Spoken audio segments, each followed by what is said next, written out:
The company's future is secure, and it's in capable hands. Justin's. And what about Nicole? My dad, holding up his glass at his supposed retirement dinner, suggested that she could always find work at Burger Stop. The room exploded with laughter. But all I heard was my heart hammering in my ears. I sat there in disbelief, my cheeks burning with shame as everyone, co-workers, family, friends and business associates, shared a laugh at my expense. My name is Nicole Chambers. I'm 30 years old, and for the last 10 years, I've been the heart and soul of Chambers Distribution Company in Portland, Oregon. While my brother Justin spent his time partying and wasting my dad's money on failed ventures, I was the one working late, managing our most important clients, and ensuring our operations ran smoothly. I single-handedly negotiated the deal that rescued us from bankruptcy 3 years ago, and I was the one who updated our systems and boosted our profits by 40%. Yet, none of my accomplishments seemed to matter because I wasn't a man. She'd probably mess that up too, Justin sneered, taking a long drink of his pricey wine. More laughter echoed through the private dining room of the Grand Hotel. I watched as my father beamed with pride at his son's joke, the same son who had bankrupted 2 businesses in the last 5 years and had barely been to the office more than 20 times in the last year. The betrayal was more painful than any physical wound. This wasn't just a joke. This was my father publicly stating that a decade of my dedication, loyalty, and achievements meant nothing. That I meant nothing. I forced a smile and nodded, playing the role of the beautiful, obedient daughter. But on the inside, a transformation was taking place. Cold, determined rage was taking hold. As I looked at the faces of people I had worked with for years, people who were now laughing at the thought of me being professionally incompetent, I realized something crucial. They had no idea what was about to happen. They weren't aware of the meetings I had been having for the past 6 months, the quiet conversations with minority shareholders, or the meticulous record-keeping of every transaction. They thought they were witnessing my humiliation. But what they were actually seeing was the beginning of their downfall. I raised my wine glass and took a slow sip, meeting my father's gaze across the table. "You're absolutely right, Dad," I said softly, my voice calm despite the storm raging within me. "The company does need to be in good hands." The smile on his face faltered for a moment, but he quickly regained his composure, raising his glass higher as if my agreement confirmed his decision. He had no idea that I had already ensured the company would, in fact, be in very good hands. Growing up as Robert Chambers' daughter meant constantly being in the shadow of expectations I could never meet. From my earliest memories, it was clear that Justin was the favored child, the one destined to inherit the family business. He was 3 years my senior, and our father treated him like a prince from the very beginning. When Justin showed an interest in baseball, Dad bought him the most expensive gear. When he struggled with math, Dad hired the best tutors. When Justin wanted to start a business right after college, Dad gave him a $200,000 trust fund. Meanwhile, I had to fight for every single opportunity. When I graduated with honors from Oregon State with a business administration degree, Dad said it was nice, but that the real world would be different. When I asked to join the company, he made me start in the mailroom. After I proved my worth and asked for a promotion, he insisted I needed to earn my stripes in customer service. It took me 3 years to climb to a position that Justin probably could have walked into on day one, but I persisted because I truly loved the business. Chambers Distribution Company wasn't just a job to me. It was a legacy, a tradition, something worth protecting and expanding. We specialized in distributing medical supplies across the Pacific Northwest, and I believed in the importance of our work. When hospitals needed critical supplies, we were the ones who made sure they got them on time. Mattered. Justin, on the other hand, viewed the company as his personal money pot. After college, instead of joining the family business as everyone expected, he declared himself an entrepreneur and started his first company, a social media platform for pet owners that depleted his trust fund in 18 months. Dad simply laughed it off as a learning experience and funded his next venture, a food delivery app that failed even faster. In the meantime, I was working 60-hour weeks, building relationships with suppliers, refining our logistics, and actually growing the business. When our biggest client threatened to leave because of delivery problems, I personally drove to Seattle at midnight to fix it. When we faced a cash flow crisis, I was the one who restructured our payment terms and negotiated extended credit with our suppliers. When our old computer system was causing inventory chaos, I found and implemented a new platform that saved us hundreds of thousands of dollars. But no matter what I achieved, Dad always found a way to minimize it. Nicole did well with the Peterson account, he'd tell people. But of course, Peterson's always been easy to work with. Or, Nicole's computer thing is working out okay, but we'll see how it handles real pressure. There was always a caveat, always a way to make my successes seem less significant. Still, I held on to the hope that my merit would eventually win out, that Dad would finally see that I was the one keeping his company alive and thriving. Tonight's announcement completely destroyed that hope. The realization that I would never be good enough, no matter what I accomplished, hit me like a punch 6 months ago during a board meeting. It was a regular quarterly review, but Dad had insisted that Justin attend. His first board meeting in 2 years. I had just finished presenting our best quarterly results in the company's history. A 22% increase in revenue, 3 major new contracts, and the successful launch of our rapid response service for emergency medical supplies. The board members were impressed, asking detailed questions about my strategies and implementation schedules.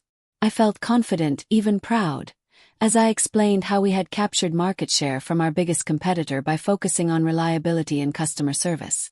This is my moment, I thought. This is when Dad will finally see that I'm ready for more responsibility, maybe even a path to leadership. But when the presentation ended and the board members were congratulating me, Dad stood up with a wide smile and said, "Of course, Justin has been vital to Nicole's success here.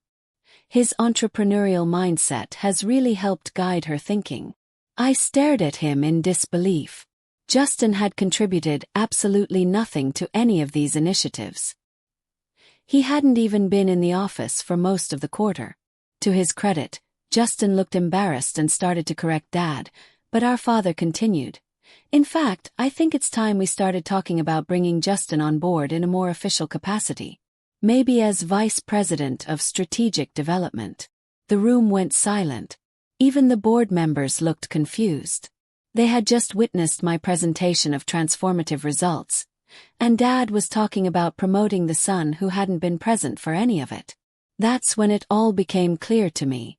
This wasn't about merit, performance, or even good business sense. This was about Dad's vision of how the world should work.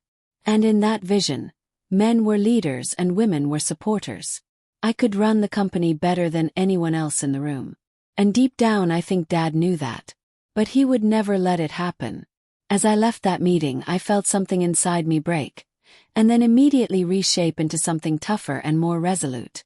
If Dad wasn't going to acknowledge my value through conventional means, I would have to forge my own path. That's when I started making phone calls. Chambers Distribution Company had been family-owned for 30 years, but Dad had sold minority stakes to various investors over the years to fund expansion. Together, these minority shareholders owned 49% of the company, while Dad kept 51%. What most people didn't realize was that these shareholders were becoming frustrated with the company's direction, or lack thereof. They had seen Justin's expensive failures, and they had seen the company become stagnant under Dad's increasingly old-fashioned management style. I started reaching out to them one by one, not as Robert Chambers' daughter, but as the woman who had been quietly keeping their investment profitable. I had a proposition for them, one that would change everything. The months following that board meeting were the most demanding of my professional life, but also the most empowering. I had to continue my regular duties at the company while secretly negotiating the most important deal of my career. Every conversation had to be carefully planned, every meeting strategically timed. I couldn't risk Dad or Justin suspecting what I was building. My first contact was with Margaret Foster, who owned 15% of the company. She was a retired nurse who had invested her pension with Dad 12 years ago because she believed in our mission of medical supply distribution.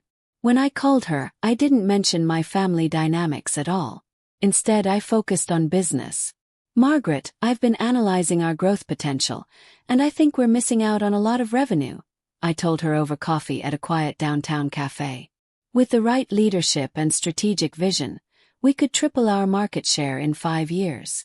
She listened carefully as I outlined my plans, expanding into rural healthcare markets, forming partnerships with medical equipment manufacturers, and creating a subscription service for routine supplies that would provide a steady, predictable income.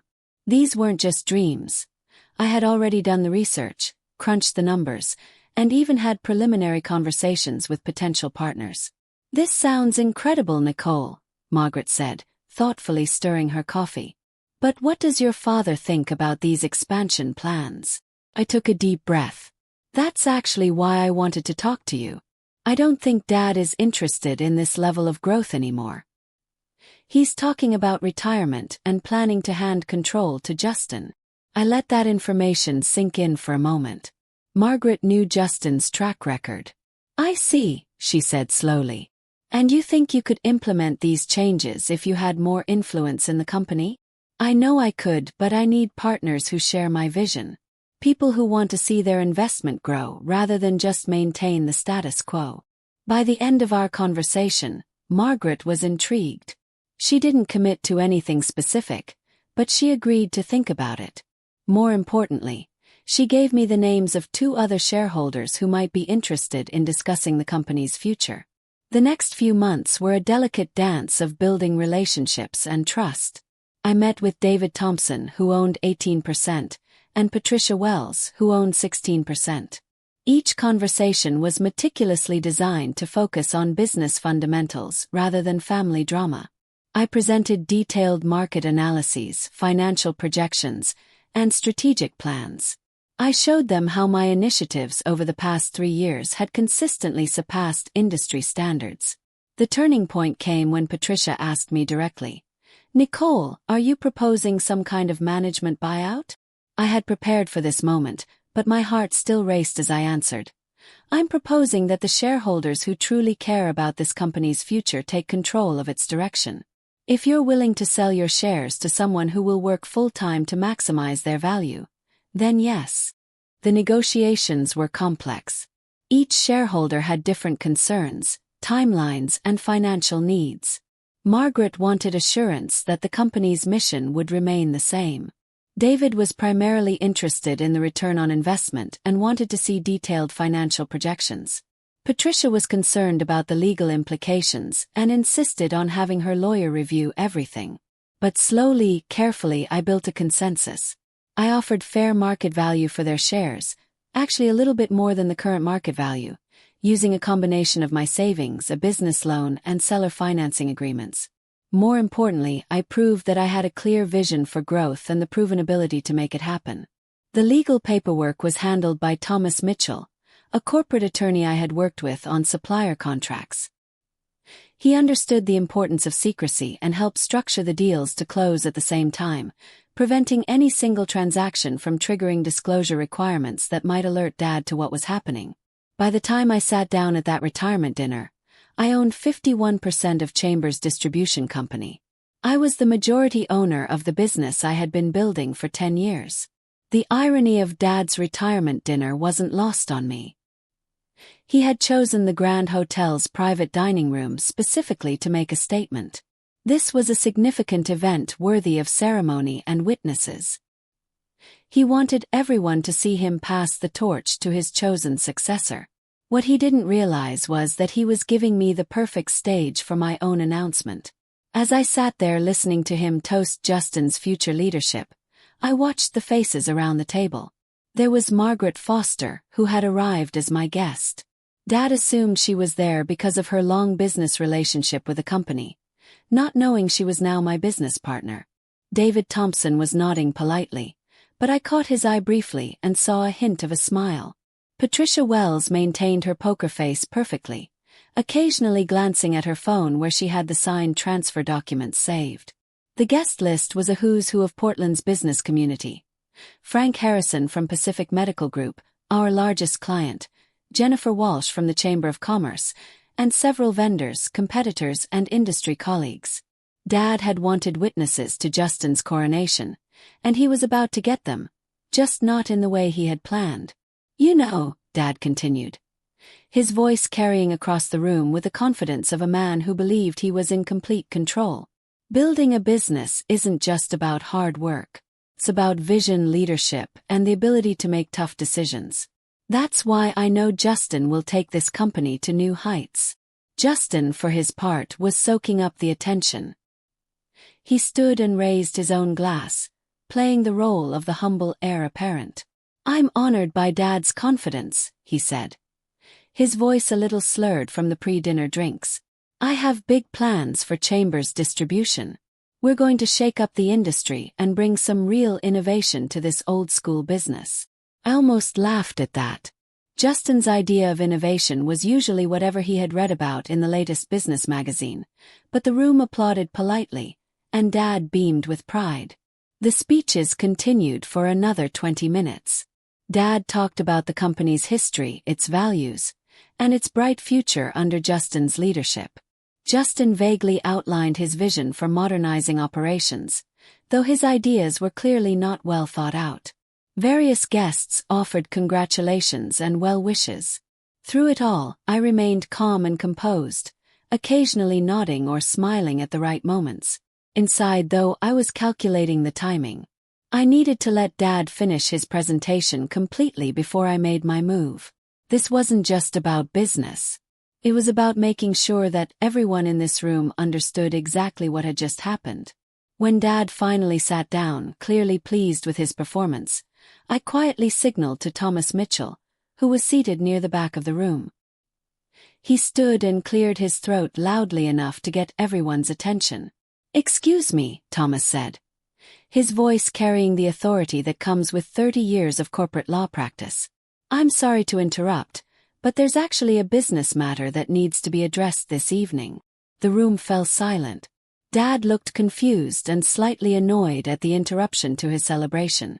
Justin's smile faded as he sensed something was wrong. "I represent several shareholders of Chambers Distribution Company," Thomas continued, pulling out a folder of documents. "As of 3 p.m. today, there has been a change in the ownership structure that affects the company's leadership transition." I watched Dad's face as the implications began to hit him. His confusion was turning into something closer to alarm as he realized that whatever was happening, he hadn't authorized it. The silence in the room was deafening as Thomas Mitchell opened his folder and adjusted his reading glasses. Every eye was on him, but I felt the weight of the moment settling around me like a heavy cloak. This was it. The culmination of 6 months of meticulous planning, strategic thinking, and quiet determination. "As of this afternoon," Thomas announced, his voice steady and professional, "Miss Nicole Chambers has acquired a controlling interest in Chambers Distribution Company through the purchase of minority shareholder stakes. She now owns 51% of the company and, as the majority shareholder, has the authority to make executive decisions regarding company leadership." The reaction was immediate and intense. Dad's wine glass slipped from his hand, shattering against his plate with a sharp crash that seemed to echo in the stunned silence. His face went completely pale, then flushed red as the blood rushed back. Justin's mouth literally fell open, and he stared at me as if I had just announced I was a space alien. "That's impossible," Dad stammered, his voice barely a whisper. "Those shares. I would have had to approve any transfers." "Actually, no, sir," Thomas replied calmly. "The minority shareholders have always had the right to sell their stakes to qualified buyers. Miss Chambers negotiated directly with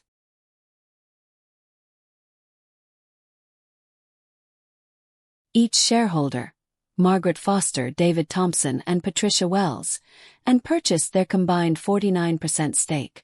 Additionally, she has exercised an option to purchase an additional 2% from the employee stock ownership plan, giving her majority control." I finally stood up, feeling calmer than I had in months. All those sleepless nights, all those carefully worded conversations, all those legal documents and financial arrangements had led to this moment. "Thank you, Thomas," I said, my voice clear and steady. "I'd like to address everyone here tonight. The room was still frozen in shock. Frank Harrison was leaning forward in his chair, clearly trying to process what this meant for his contracts with us. Jennifer Walsh had her phone out, probably already texting her contacts. Dad was staring at me with an expression I had never seen before. A mix of betrayal, disbelief, and something that might have been respect. For the past 10 years, I began, looking around the table at each face, I have dedicated myself to building this company. Not just working for it but actually building it into something stronger, more efficient, and more profitable than it has ever been. I've done this because I believe in what we do, and I believe in our mission of supporting healthcare providers across the Pacific Northwest. Justin tried to interrupt. Nicole, what are you? This is crazy. You can't just. I held up my hand, and to my surprise, he actually stopped talking. There was something in my expression, perhaps, that made him realize this wasn't a joke or a stunt. Tonight was supposed to be about transition and succession, I continued. Dad, you talked about the importance of vision, leadership, and making tough decisions. I agree completely. That's exactly why I've spent the last 6 months ensuring that this company's future is secure. I turned to look directly at my father, this man who had shaped my entire life through his expectations and disappointments. You said the company needs to be in good hands. You're absolutely right. As of today, it is. The room erupted. Dad was sputtering something about lawyers and legal challenges. Justin was demanding to know how I had gotten the money. Several guests were talking at once, their voices overlapping in a chaotic mix of confusion and excitement, but I remained standing calmly at my place, watching it all unfold. I had planned for this moment, and now it was time to see it through to the end. The chaos at the table continued for several minutes before I raised my voice loud enough to cut through the noise. If I could have everyone's attention, please. There are a few more things that need to be addressed tonight. Gradually, the room quieted down, though Dad continued to mutter under his breath about ungrateful children and legal challenges. Justin was frantically texting someone, probably his lawyer, though I doubted there was anything he could do at this point. First, I said, looking directly at Dad, I want to formally accept your resignation from Chambers Distribution Company, effective immediately. Thomas has prepared the necessary paperwork to make this transition official. Dad's face turned an even deeper shade of red. I didn't resign. This is some kind of corporate coup. Actually, Thomas interjected smoothly. Mr. Chambers announced his retirement quite clearly this evening in front of multiple witnesses. Miss Chambers, as the majority owner, is simply accepting that resignation and implementing immediate succession planning. The legal maneuvering was beautifully simple. Dad had publicly announced his retirement in front of a room full of witnesses. While he might have intended it to be ceremonial, with the actual transition happening later, I was holding him to his words. He had stepped down. I was stepping up. Second, I continued, I want to thank everyone here tonight for your support of Chambers Distribution Company over the years. I look forward to continuing our business relationships and building even stronger partnerships going forward. Frank Harrison was the first to recover from his shock. He stood and raised his glass with a slight smile. Well, this certainly wasn't what I expected tonight, but congratulations, Nicole. The company has been in excellent hands with your involvement, and I'm confident it will continue to thrive. That seemed to break the spell for the rest of the room. Several other guests began offering congratulations. Some clearly hedged their bets by immediately shifting their loyalty to the new power structure. Margaret Foster was beaming with pride, and David Thompson actually winked at me. But not everyone was ready to accept the new reality. Justin finally found his voice. And when he did, his response was exactly what I had expected. This is insane, he shouted, standing up so quickly his chair fell backward. You can't just steal the family business. Dad, we have to fight this. We have lawyers. We have resources. I looked at my brother, this man who had glided through life on charm and Dad's checkbook, who had never worked a full week in his life, and who had somehow convinced himself that he deserved to inherit what I had built. I felt nothing but pity. Justin, I said quietly, you're welcome to contest this legally, But before you do, you should understand a few things. First, every transaction was completely legal and properly documented. Thomas has been working with some of the best corporate attorneys in the state to ensure everything was done by the book. I paused, letting that sink in. Second, you should know that as the majority owner, I have the authority to make immediate changes to the company's structure and personnel. Effective Monday morning, your consulting contract with the company is terminated. Justin's face went pale. He had been receiving $20,000 a month as a strategic consultant for the past 2 years despite contributing virtually nothing to the company's operations. That money had been funding his lifestyle. His apartment in the Pearl District, his expensive car. "You can't do that," he said, but his voice had lost its earlier bluster. "Actually, I can, and I am." I turned to address the room one final time. "I want to thank everyone again for joining us tonight. I hope you'll understand that I need to have some private conversations with my family now." The message was clear. The public part of the evening was over. The guests began leaving, many stopping to offer their congratulations or express their continued support for the company. Within 10 minutes, the room was empty except for my family and Thomas Mitchell. Now came the difficult part. In the months that followed, the consequences of that evening rippled through every aspect of our family's life. Dad withdrew from the business community entirely, too humiliated to show his face at industry events where everyone knew the story of how his daughter had outmaneuvered him. He sold his house in the West Hills and moved to a small condo in Bend, claiming he wanted a simpler life. But everyone knew he couldn't afford his previous lifestyle without the company income. Justin's attempts to launch a business podcast called Disrupting Dynasty failed spectacularly when he could barely book guests, and his bitter rants about family betrayal alienated what few listeners he attracted. Without his consulting income, he had to move back in with Dad. And the last I heard, he was working at a car dealership, trying to charm customers into buying extended warranties. As for me, I sat in my father's old office, now mine, looking out at the Portland skyline and thinking about the journey that had brought me here. The revenge was sweet, but more than that, it was necessary. Sometimes you have to build your own table if no one will give you a seat at theirs, and sometimes you have to take control of your own story instead of letting others write it for you. In the end, I had learned that the most powerful revenge isn't about destroying your enemies. It's about building something so successful that their absence becomes insignificant.